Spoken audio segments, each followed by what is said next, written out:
Custo de vida, emprego e desemprego, cesta básica, tarifas públicas, salário mínimo. Agora, na Brasil Atual, a análise do DIEESE. E nós vamos fazer contato agora com o diretor adjunto do DIEESE, José Silvestre. Bom dia, Silvestre. Bom dia, Glauco, tudo bem? Tudo certo, dentro do possível, né? Como a gente sempre diz aqui. E, inclusive, diante desse cenário, a gente tem mais dados, infelizmente, negativos.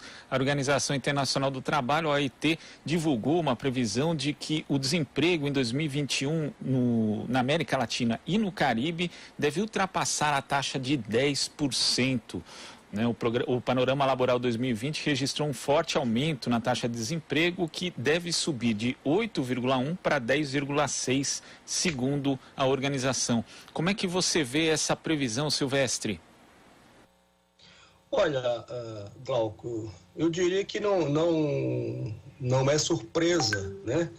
Na medida em que, primeiro, você tem uma fragilidade das maioria das economias latino-americanas. E segundo, a própria crise do coronavírus, né, intensificou essa piora, né, do mercado de trabalho nesses países, né? São países que têm um mercado de trabalho com forte informalidade, né? Postos de trabalho com baixa qualificação, e a crise só aprofundou esse processo, né? E também a crise, por outro lado, né, obrigou aos governos a tentarem fazer políticas públicas para tentar mitigar essa situação crítica, né, de desemprego na América Latina. Mas eu repito que não foi surpresa, né? Ou não é surpresa esses dados da evolução do desemprego no continente. Destacando, né, acabei esquecendo de falar aqui, Silvestre, que 10,6% é para o início de 2021, porque durante o ano a taxa de desemprego pode voltar a subir, segundo a OIT, chegando a 11,2%. Segundo a entidade, o crescimento que se estima em médio no mundo de 3,5% não vai ser suficiente para recuperar o emprego que foi perdido. Agora, para o Brasil em especial, a situação é ainda pior, porque mesmo antes da pandemia a gente tinha níveis muito elevados de desemprego. A política de emprego, como você citou, você precisa voltar a ser central no planejamento dos governos. Sim, e no nosso caso, Glauco, no caso brasileiro, né, e uma lógica que é válida para os demais países, é o seguinte: a pandemia, a crise da pandemia também fez com que as pessoas, né, meio que migrassem para a inatividade ou, digamos assim, parassem, né, de diminuir, de procurar emprego por conta da política de isolamento social e também pelo fato da dificuldade de encontrar emprego. Então isso acaba favorecendo a taxa de desemprego no sentido de pressionar menos, né, a PEA e, portanto, a taxa de desemprego ser menor. À medida que você tem um afrouxamento, né, e as atividades econômicas, enfim, as atividades de uma maneira geral começam a retomar, você vê o aumento da taxa de desemprego, né? Tanto no Brasil quanto nesses países da América Latina, segundo aí o relatório da OIT. Então é de se esperar também para o ano que vem, ainda que você tenha as projeções de crescimento da economia, né, como também no caso brasileiro, você ainda vai ter uma taxa de desemprego bastante elevada em 2021, como também está apontando aí o relatório da OIT para a América Latina. E no Brasil não será diferente. Uma declaração do diretor regional da OIT, Vinícius Pinheiro, chamou a atenção durante a entrevista coletiva. Silvestre, ele falou o seguinte: o emprego está em um leito de UTI, devemos tomar as medidas necessárias para sair dessa com saúde, prosperidade e crescimento sustentável do emprego.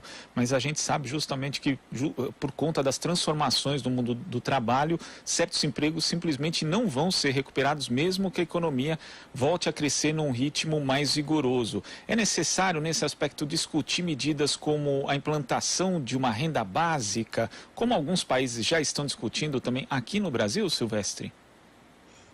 Olha, eu acho que são necessárias medidas, tanto do ponto de vista de políticas de emprego, né? Estimular o emprego, né? E, portanto, aí o papel do Estado é fundamental, como também políticas tipo auxílio emergencial, renda básica, para mitigar a crise, tá certo? E tentar também fazer com que as famílias, né, não caia ou não aprofunde a pobreza absoluta e a miséria.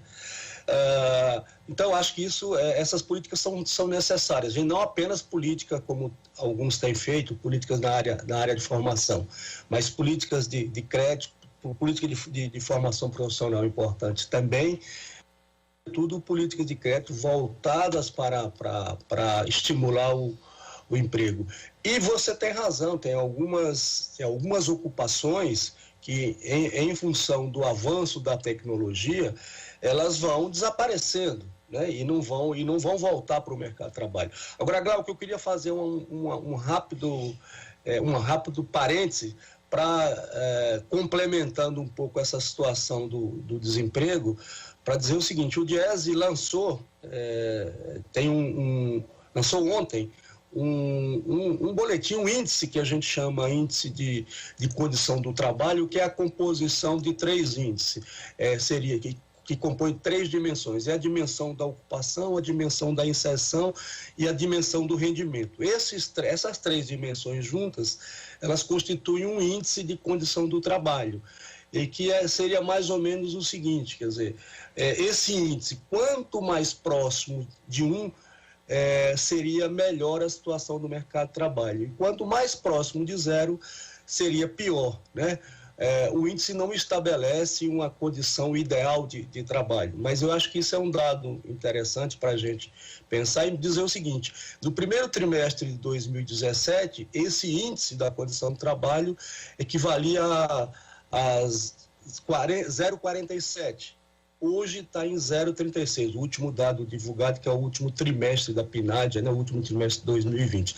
Então, mostra também como é que o mercado de trabalho piora, como é que precariza de lá para cá, né? Então, tudo isso está dentro, né, dessa situação geral do mercado de trabalho, que se aprofunda com a crise, de um lado, e, por outro lado, no nosso caso, com as políticas, ou melhor, com a mudança de legislação, a flexibilização da legislação, que piora ainda mais essas condições de inserção e de qualidade dos postos de trabalho no Brasil. E, Silvestre, eu estava vendo aqui justamente esse índice, né, que mede, como você falou, quanto mais distante de um pior a situação do trabalho. Ele está agora, como você mencionou, em 0,36, mas quando a gente pega aqui trimestres anteriores à pandemia, ele já estava bem ruim também, né? 0,35 no 4º trimestre de 2019, 0,31 no 3º trimestre de 2019. A pandemia, ela obviamente piorou as condições de trabalho e de acesso ao emprego, mas antes a situação do Brasil também já não era boa. Sim. Então, eu acho que, de certa forma, é isso que o índice revela, né? E eu acho que aí tem esses dois movimentos, né? E, quer dizer, acho que tem a dimensão da mudança da legislação, que flexibiliza e precariza as condições de trabalho, de um lado, e, de outro lado, tem o próprio avanço da própria tecnologia, né? Mas você tem razão. Você já tinha uma piora, olhando a evolução do índice, você já tinha uma piora antes da própria pandemia, né?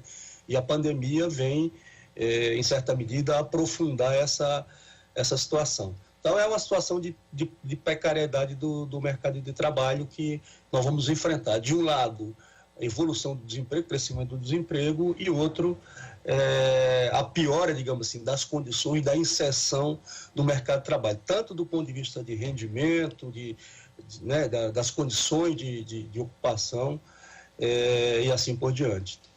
E é uma situação que não vai se resolver com a chamada mão invisível do mercado. Vai ser necessário, obviamente, a atuação do poder público para minimizar os impactos disso no mercado de trabalho, Silvestre. Sem dúvida, né, Glauco? A gente pegar na história, em todas as crises econômicas, né,